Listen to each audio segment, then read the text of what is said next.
But good morning and thank you so much for joining us for our first ever virtual Junior Chamber Career Fair. Due to the COVID-19 restrictions, we did have to change our event to a virtual event. And we definitely appreciate you joining us today, as well as those who are joining us after the fact and watching the rerun of this video. My name is Ashley Demuth, and I am the CEO of the Menominee Area Chamber of Commerce. And I am going to be joined with Melissa Anderson, our program manager over here at the Chamber, and we are going to be assisting our presenters and moderating for today. So on behalf of the Workforce and Education Committee here at the Chamber and the Menominee Area Chamber of Commerce, once again, welcome and thank you for participating. Again, this is being recorded, so if you are not interested in being on the recording, go ahead and hit that stop video down on your screen. If you have a question, we are also utilizing the chat box, which is at the bottom bar of your Zoom screen. And feel free to drop questions in there along the way, as well as if you are looking to apply for the scholarship and you are a 2020 graduate, please drop down in live time and click on the To Everyone and choose Melissa Anderson and drop her a private message with your email address, and we will be sending out those scholarship applications to those who attend today's presentations. And then the presenters today, we will also be including their contact information by email as well. So if you would like more of the information, website, contact name, phone number for those presenters, we'll include those in those emails. I'd like to say that even virtually, it's definitely important to acknowledge that despite the Safer at Home Act, that the Menominee Area Chamber of Commerce is dedicated to still assisting our members as they feel the direct impact of workforce shortages. And the individuals who are going to be attending today as job seekers, as well as those who watch these recordings, you know, you are helping us meet some of these workforce challenges as we connect you with the employers who are looking for people to join their team. So thank you so much again for that. Today we have a variety of professionals that offer summer jobs, part-time jobs, full-time jobs, internships, and apprenticeships. And they're all really waiting to fill those positions. So we're hoping today to be able to connect them to those job seekers. As you can see on the screen here, we have some of our wonderful sponsors listed, and we'd like to take a moment to thank those sponsors. Some are presenting with us, and we are very fortunate to have them help us make this event possible. So thank you very much to our premier sponsors, Cedar Falls Building Systems, Chippewa Valley Technical College, and Wisconsin Credit Union. Also, thank you very much to our elite sponsors, Prevea Health and Royal Credit Union. We also have some partners that are presenting today, including Cedar Falls Building Systems, Xcel Energy, Shefchik Builders, Chippewa Valley Technical College, Keller Williams Realty, Menominee Area School District, The Heights, Wisconsin Credit Union, Royal Credit Union, Prevea Health, Synergy Retirement Planning Services, and American Lutheran Communities. So thank you again to everyone who's helping make this possible. Without further ado, we will go ahead and get started with our first presenter, who is Cedar Falls Building Systems. And today we have Mark Lewis with us here. Mark, if you'd like to go ahead and take over the helm, we'll let you get started. Sure. So I think I'm unmuted. If Ashley, you can hear me? All right. So my name is Mark Lewis, and I'm the president of Cedar Falls Building Systems. We're located here in Menominee, and we are a commercial industrial general contractor. So what that means is we build almost anything except houses. So that would include everything from warehouses to manufacturing facilities to office buildings, and even a little bit of restaurants and things like that. So the kinds of experiences that you can have with our company are pretty varied. We have been in business. Our company was founded in 1979 by a local guy here in town named Dave Nadler, and my family and I purchased the company in 2000. So we are celebrating our 20th year here, my 20th year here in Menominee this year. I've had my my kids come through the Menominee High School, and so many of you guys who I think I'm talking to here probably I've met over the years. So what I guess what maybe you're wondering is what kind of careers we have available, and maybe what kind of opportunity that would be. And so first I can just speak to the construction industry in general. You guys are coming into, you know, the workforce here, either part-time or full-time, at probably one of the most unique times I think that we've ever had, or at least in my 20 some years, the most unique time I've ever seen. So construction is an industry that is very old. There's a lot of different career paths, I think, that have developed or come on much more recently. You know, everything from tech jobs to different medical kinds of things. But one thing about construction is it's an industry that will always be there, and it will always be an industry that can provide you a good income and good career opportunities. And there will always be good companies, certainly great companies here in Menominee to work for. Many are presenting here today. So there's a lot of different avenues that you could go into with Cedar Falls Building Systems. We hire architects, engineers, laborers, carpenters, ironworkers, and project managers, as well as administrative professionals, accounting professionals. And so if that array of opportunities, probably there's something that one of you might be interested in. So the place that's been most common for us, especially out of Menominee High School, Mr. Sterry has been a great advocate for you guys. And so if any of you have gotten a chance to meet him or work with him over the years, he's been a great advocate to get Menominee High School students into our company, either through a co-op or an internship. We've done that for credit over the course of the school year. The program where you start in the afternoon and start in the early afternoon, work through the later afternoon. That's been very successful. We've had a lot of great young people come through that. But we've also had a lot of summer help that's come through the high school as well. So we're really open to either one of those.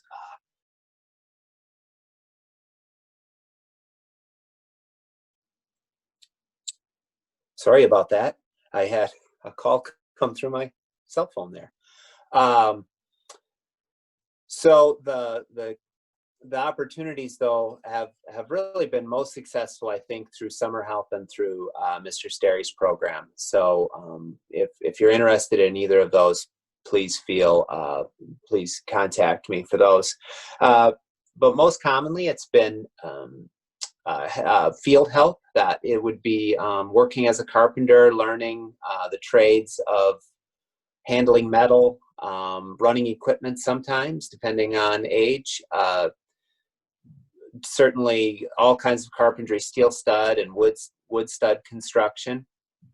We've also done some architectural design and drafting. We've had some interns work through that opportunity as well.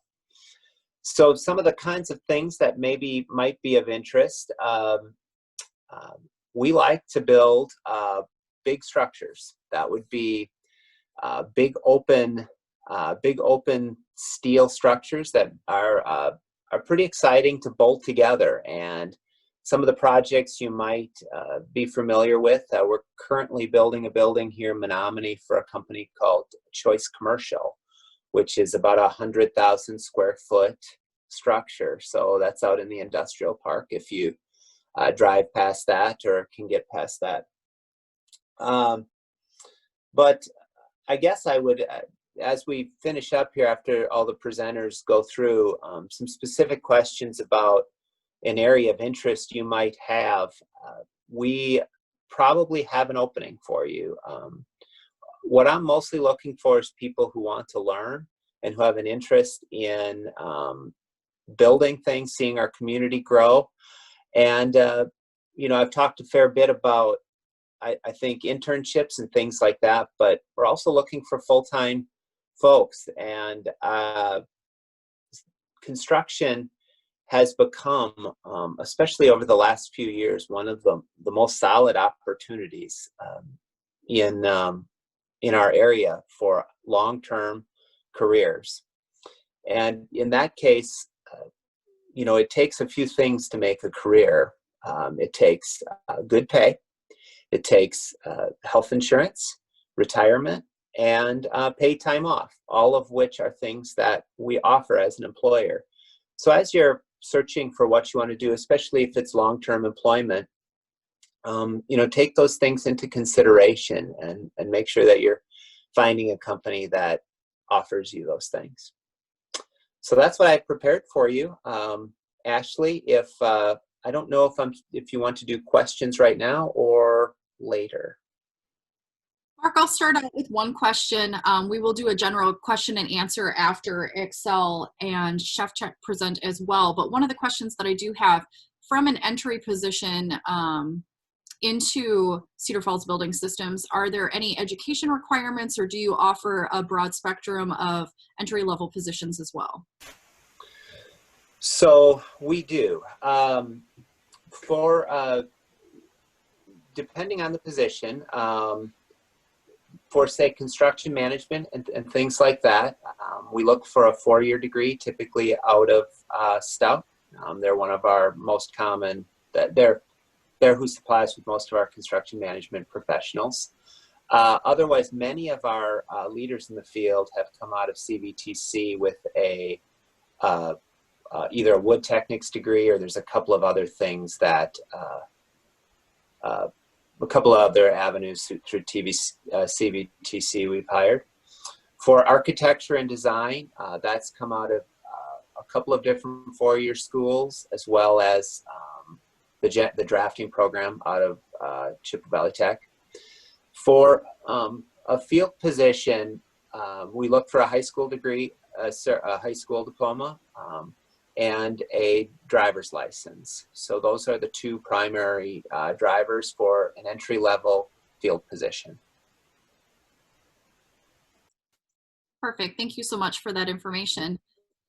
Again, we are going to take questions and answers at the end of the session, so we will move along here. Mark, if you could hang on with us until that time, we are going to have our guests from Xcel Energy join us and present and talk about their workforce.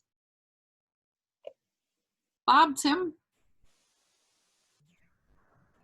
Thanks, Ashley. I'll introduce our group here. Katie and Keaton are with our talent acquisition group, and they will lead us through our deck to tell our Xcel Energy story, share a little bit about the job opportunities that we offer at Xcel Energy, and also Tim is joining us, and Tim and I both work at the local Menominee office here, so we'll be available for questions at the end as well. So in the best interest of time, Katie, would you like to kick it off? Yeah, sorry, I'm trying to get the deck up, having a little bit of technical difficulties. There we go. Can you all see my screen?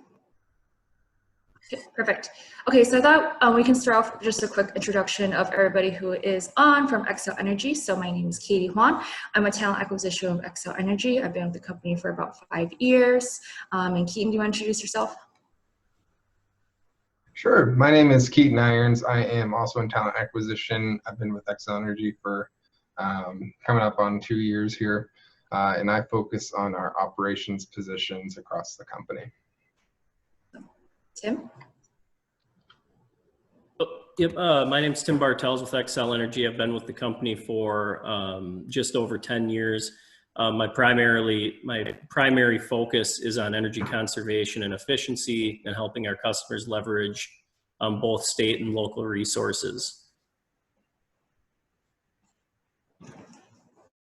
All right, awesome. Bob, did you have anything else to add? No, Katie, go ahead. Thank you. All right. Awesome. Okay, well, thank you all for joining us today. Let me just get my screen up to the full size. Okay, so today we're just going to kind of go over overview of Xcel Energy and talk about different job opportunities that we have. And unfortunately at this time we do have limited opportunities, but we'll also talk about ways that you can join our talent community so you can keep up to date on when we are able to post more positions. So kind of about us. So we provide electric and natural gas to homes and businesses, so residentials and businesses across 8 western and western states. So that includes Colorado, Michigan, Minnesota, New Mexico, both the Dakotas, Texas, and Wisconsin, of course. Our corporate headquarters are located in Minneapolis, Minnesota, and then we have our corporate offices in Denver and Amarillo, Texas. And overall, we have around 3 million electric customers and 2 million natural gas customers. So we are a Fortune 500 company, and we are a leader in renewable energy, which is really exciting. We're the first major US energy provider to announce an aspiration to be able to provide our customers with 100% carbon-free energy by 2050. So that's something that was announced about 1.5 years ago. So it's really exciting, and we're doing a lot in our company to change different processes in order to reach that goal in 2050. And overall, we just strive to be the preferred and trusted provider of energy that our customers need. So I want to talk a little bit more about our goal to reduce our carbon emissions by 2050 by 100%. So we have some staggered goals in order to reach that goal. So our goal that we're mostly focused on right now is being able to reduce our carbon emissions by 80% by 2030. And these are the ways that we're doing it. So we're adding a lot of wind and solar power to our energy profile mix, which is really exciting because I know that's something that a lot of people are interested in what we're doing in terms of how we're going to come with renewable energy sources. So wind and solar is something that we're looking at and incorporating into our mix. We're also trying to add more natural gas and storage resources to balance those renewables. And we're also retiring a lot of our coal units or changing their operations to reduce emissions. So there's a number of coal plants that, well, one for sure that we are changing to a hydro plant, and then we're taking a look at most of our coal plants and seeing if we can repurpose them into a more renewable energy source. We're operating our upper Midwest nuclear plants through the licenses. We're supporting a lot of electrification. So we're promoting the use of electric vehicles to reduce emissions. And then we're just trying to invest in more critical infrastructure such as transmission. So overall, those are the steps that we're taking to build a more carbon-free future. And we're really excited for what the future is going to bring. So pivoting a little to talk about the career opportunities with Xcel Energy. So we like to say that we have our jobs divided into 2 different areas. So we have operations and corporate. So operations is more focused in distribution, transmission, energy supply, gas. And the common job titles that we have is, of course, the engineers of those particular areas. We have entry level through principal levels, project scheduler, work coordinator, analyst, so anyone that will just support the actual infrastructure of our energy, and they're out in the field making sure that the energy works for everyone. And then we have our corporate side, which runs our business side.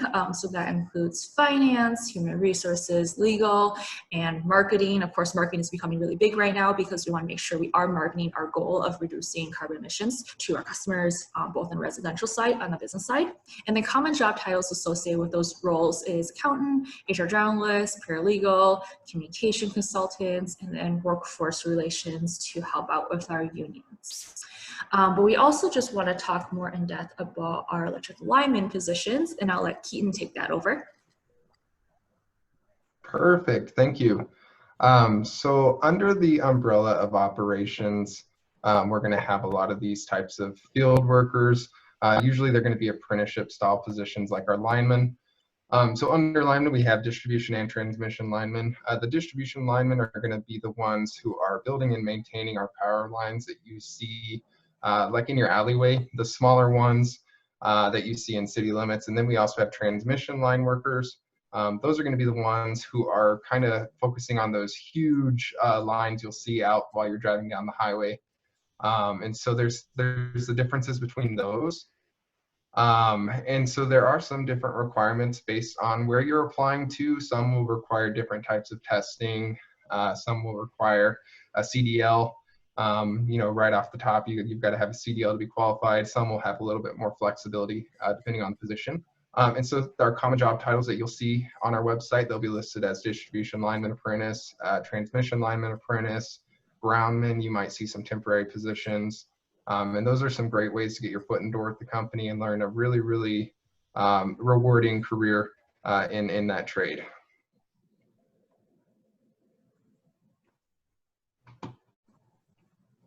And I'll throw it back to you, Katie. Okay, so, okay. Thanks, Keith. All right, so moving on. So we're just going to talk about how to apply for Xcel Energy and ways that you can get involved in our Xcel Energy community. So first and foremost, we have, of course, our job site, and that is basically the landing page where you can find what careers are currently available and how to connect with us if you don't see a job on our site. So what you can do is you can click on our search our jobs, and you can search our jobs by title, or if you have a reference, you can search by that as well. And then you can also search by location, depending on where you want to work at.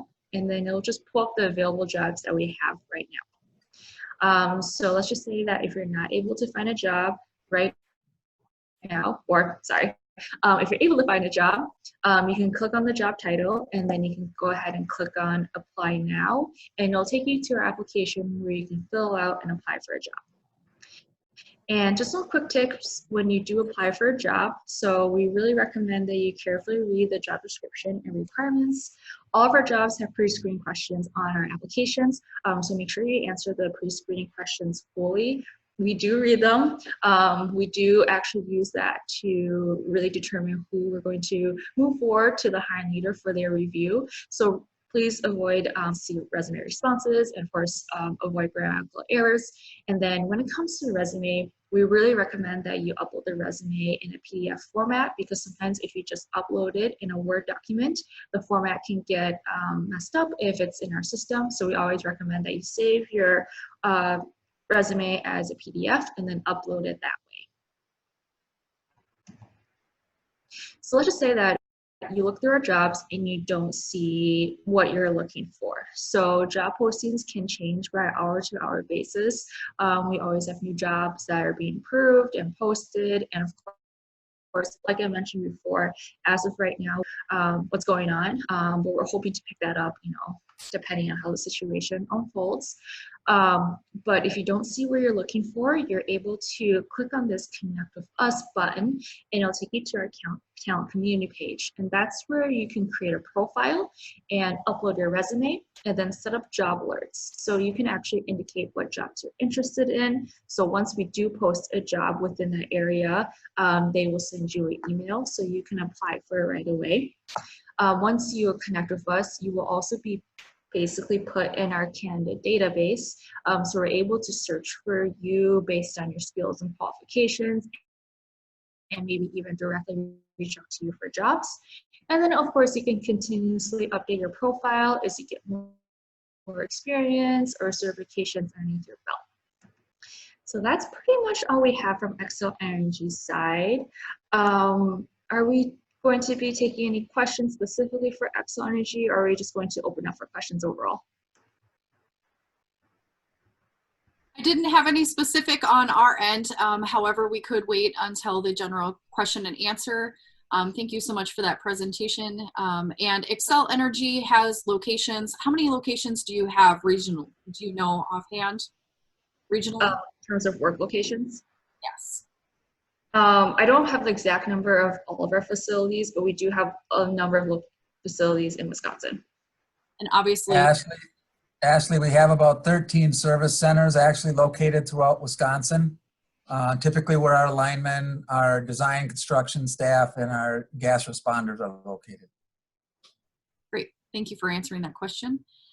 Our third presenter is Shefchik Builders Incorporated, and unfortunately Shefchik was not able to join us. However, they have included some information on a flyer for us to share with Shefchik is currently looking for construction and concrete laborers. And they have an apprenticeship program, so you can earn while you learn. Once again, anyone who attends, if you drop your email in the chat box, private message it to Melissa Anderson, and we can send you contact information along with any workforce flyers to that email address that you provide. But unfortunately, Shefchik was not able to join us, and they mirrored some of what Mark talked about as well in benefits that they include. And this really brings us to a good question that Mark and Bob, Tim, anyone that's joining us from a presenter standpoint, we do have questions about what is an apprenticeship versus an internship or standard employment. And I was wondering if you could provide us some information for our listeners and viewers about what is an apprenticeship program and how does that fit into your staffing model? Well, I think I could start. So the internships that we've done, this really is through either through the university or through Menominee High School, but the internships have been a 4-credit, learn as you go opportunity, where we usually want to make sure that the student gets a pretty round experience. And we're really looking for you to definitely make a little bit of money and all of that, but for you to help learn whether this is the opportunity that you want to go after, whether this is a career maybe you want to look at. An apprenticeship is something that we do based on full-time employment, and you start without a lot of knowledge in a field and working under a more senior person, and learn a trade, and get yourself to a journeyman kind of a position or something, something like that. And full-time employment is, I would say, unless some of you guys have worked for us in the past, probably would come in an apprenticeship kind of program. I'm looking here at Shevchik's piece. I can just read the top line off that: seeking laborers with a personal drive to learn the trades, eager to join a team. Those are the people that we're looking for and Shevchik's looking for. So I hope that answered that question, Ashley.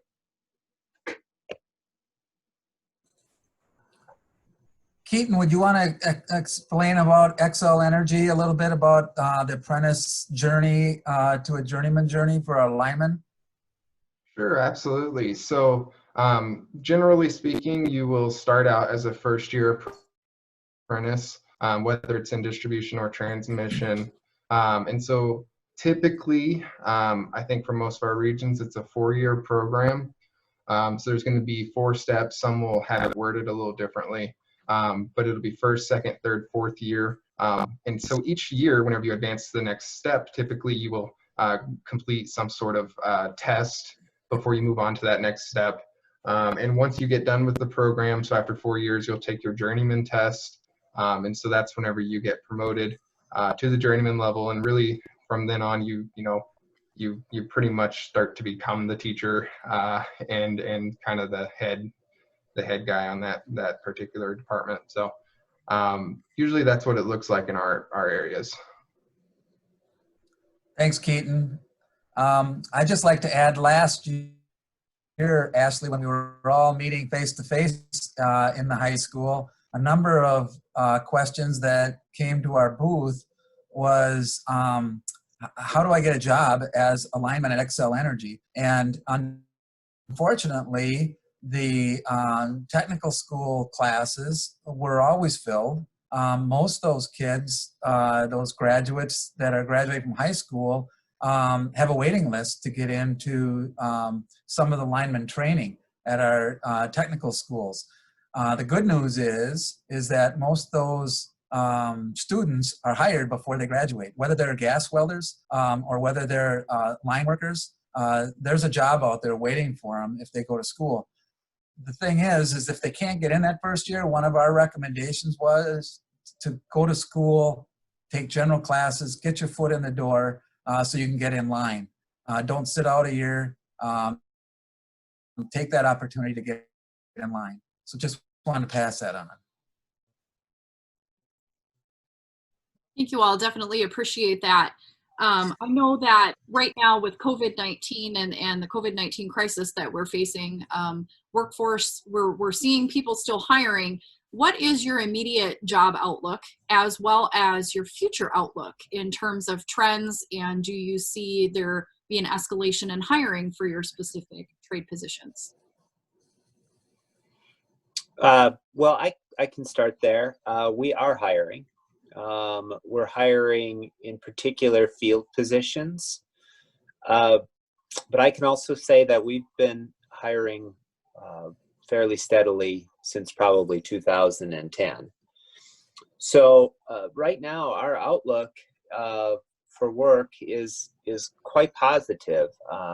I'm sure everybody's aware of the unsettled nature of things, but construction is deemed an essential industry, and I think that says something for the people that work within our industry, and it's kind of fun to see all the TV commercials right now sort of thanking all of us. A lot of them are geared towards nursing and things like that, thanking the frontline workers. But the reality is whether you're putting fixing power and installing infrastructure for Xcel, or you're building factories to make masks, which we are working on a facility for that right now.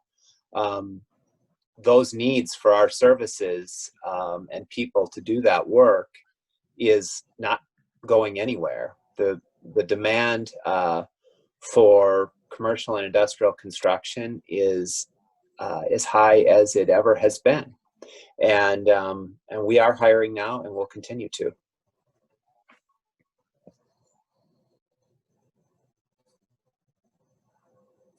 Katie, could you talk a little bit about our current situation at Xcel Energy with respect to a hiring freeze due to COVID and where we see that going?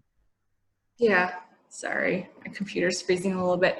Yeah, so as of right now, the way that we are doing hiring is we were put on a hiring freeze, but we were still hiring for critical positions. So a lot of our field positions were still being posted on a more limited basis because we need those positions to support our infrastructure and get our energy sources pushed out.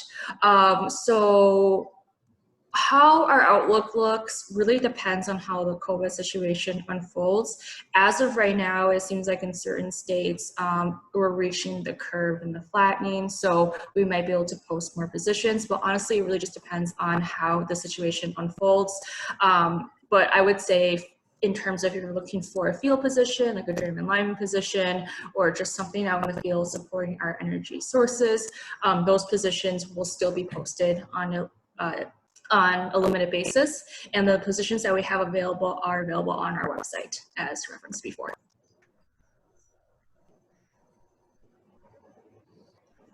Great, thank you so much for that information. It's helpful to know from an outlook perspective on what job seekers can expect.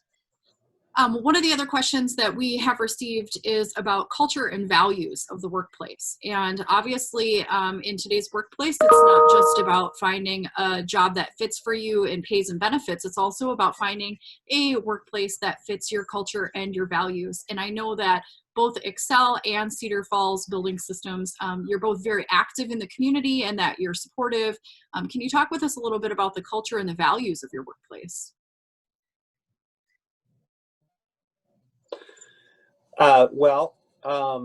Cedar Falls Building Systems, just to start off with, is an equal opportunity employer, of course. But I can say that we have a formalized initiative we're working through this year, and through our leadership team, I've conveyed this message and have been looking for deliverables on it. But businesses are always looking to increase productivity. And so there's a lot of ways that you can increase productivity in any industry, but one of them is to make people work harder. And that almost never works. Just to say you need to do more, you need to work harder. That kind of thing always comes through training and education. And so from our standpoint, I've put a program in place through through our field leadership, where their success is based strictly on, we used to use a metric, in particular with steel, where they would be gauged on the number of tons per hour of steel that they could put in place.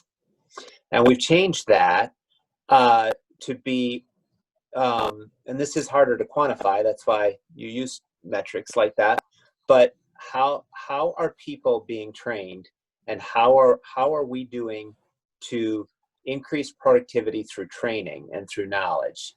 And that's a core thing in our company, and it's a core change in the last year. So I'm excited about that. Yeah, I think that's what I have.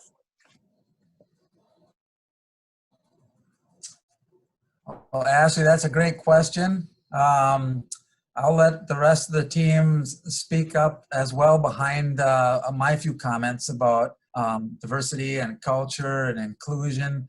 And to Mark's point, you know, some things have been changing at Xcel Energy as well.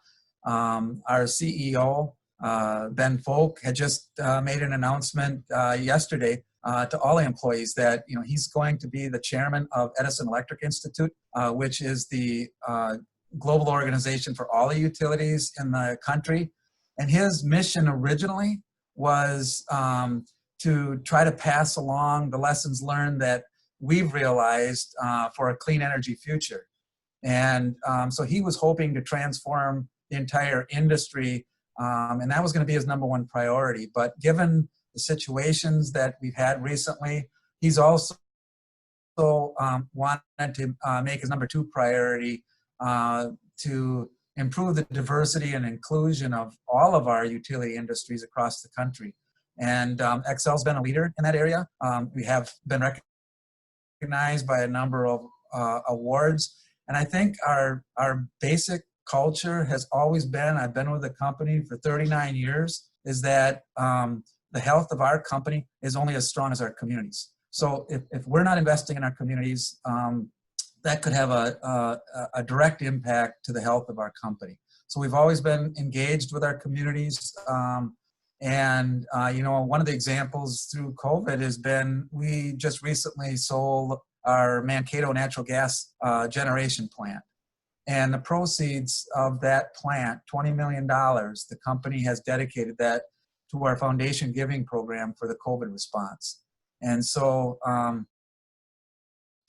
that's just one example, I think, of the type of culture that all the way up to the top support not only diversity and inclusion, but also support the communities that we're working in.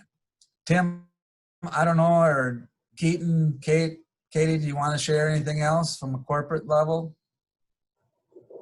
Yes, Katie. I could talk a little bit about how we work with our community, especially in Minneapolis and Denver. That's where our corporate headquarters are.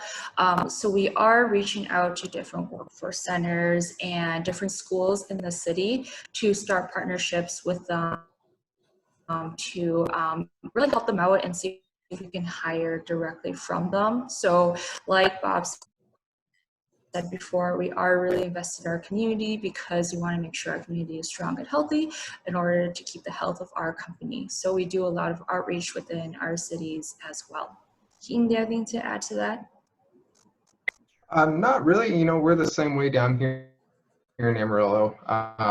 We try to do everything we can to support our community, and no, I pretty much don't have anything else really to add there.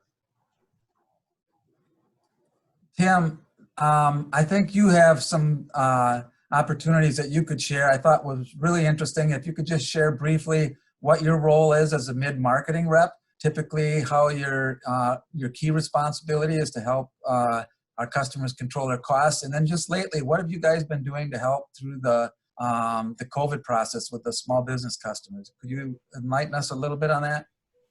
Yeah, Bob. So let me first start by saying, Bob hit it on the head, when he said, we're only as strong as our communities are. And that really seems to be where most decisions and most efforts stem from. If we see area of improvement within our communities that we can help partner with. You know, we really focus some resources and efforts there. So the example that, you know, Bob was talking to is when we saw a lot of businesses required to close their doors through the Safer at Home order. And we started seeing different resources come from the state and the federal level and through like the just different organizations. Customers really didn't know where the most recent information was and where the most I guess effective place to go was to get the greatest benefit. And so we reached out to our customers, or our smaller to mid-market customers, the ones that we knew were struggling the most, and we shared where those resources were, where they could get the PPE, whether it be through you know, the protective equipment or different loans or grants. And we continually share that information with each interaction we have with our customer. And so that's just one way that we've shifted gears recently to help encourage our customers and communities to really come together and unite and make sure that we're helping the health of the communities. My primary role outside of what we've been doing more recently, though, is energy conservation and efficiency, and that really aligns with the 2050 goal of our carbon reduction plan. And so I typically work on site with customers, you know, helping reduce energy costs, identifying energy conservation opportunities, and helping leverage the Wisconsin Focus on Energy programs and any incentives to get those projects off the ground. So all of those efforts ultimately go towards customers reducing their spend. And that really goes to show, as I started, is we truly do focus on the strength of our communities and, you know, ensuring that we're working on the same page. Thanks, Tim. Tim's one of our boots on the ground here in Menominee and working with our customers. So not only are we trying to help find resources for them, but we also understand their need sometimes for financial assistance. And so that we've been working with those customers, and that's part of Tim's role as well, to help them through and making payment arrangements and that type of thing, so they can keep their businesses open. We have reached the end of our time. However, we did have one final question. So if both of you want to touch on that quick, it's kind of a two-part question. CDLs, sometimes they're required, sometimes they're not. Are those required to be obtained before hire, or will you allow that employer to get that on your time? So then the second part of that question is, do you provide any like continuing education for your employees?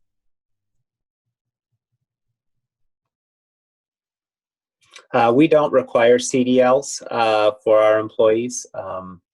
We do require,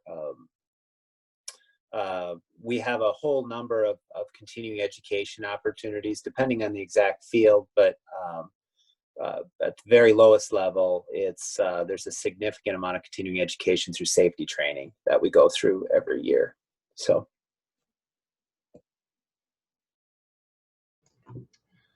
And so, speak real quick on Xcel Katie, would you want to speak to our CDL?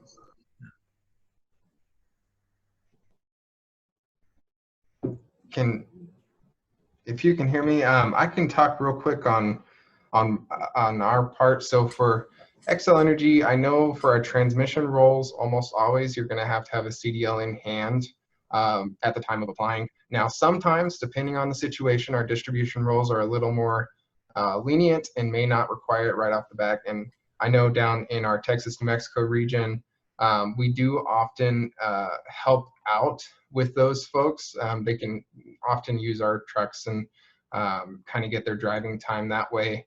But it just kind of depends on the situation. Sometimes we have to have that right now ready to go. But either way, it is going to be listed on the requirements for that position. So you'll know based on reading the requirements what you'll have to do.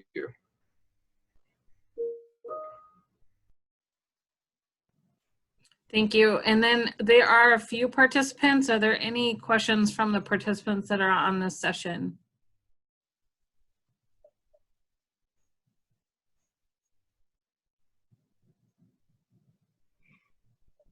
Hey, Melissa, I had one more thing to add, and I might be speaking for the group here a little bit, although I don't want to do that for Xcel or anything like that. But so I'm just on the back end of having a couple of kids come through Menominee High School, and one thing I've noticed, as maybe some of you have come through my home, is that sometimes as you're entering the workforce, that your hometown, your home community is maybe not the coolest choice of places for you to stay.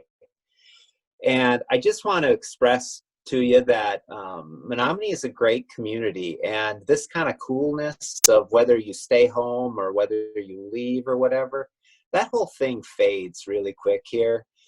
And I would just really hope, whether it's in construction with Cedar Falls or with Xcel or with whomever, just really take a look at the opportunities that Menominee has. And maybe that's Stout or maybe that's CVTC, but there's so many amazing opportunities, and don't lose track of the fact that this is your hometown, because this is a great place to live. And I hope that,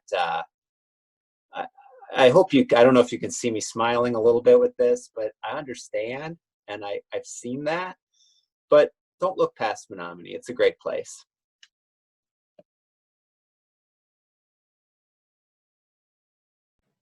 Thank you, Mark. That is a really valid point. Bob or the Xcel team, do you have anything to add before we close and go to the next session? I would just like to add quickly, Mark said originally, and well said, Mark, about Menominee. I echo that. Mark also said about their industry, that there's probably a job for you if you look closely at their industry, and it's the same with Xcel Energy. I graduated 4 decades ago from Stout with a project management degree in construction, and I wanted to work for a guy like Mark, managing projects. I never would have thought I would have been at an electric utility or gas utility. And I think there's so many opportunities out there within the construction industry, the utility industry.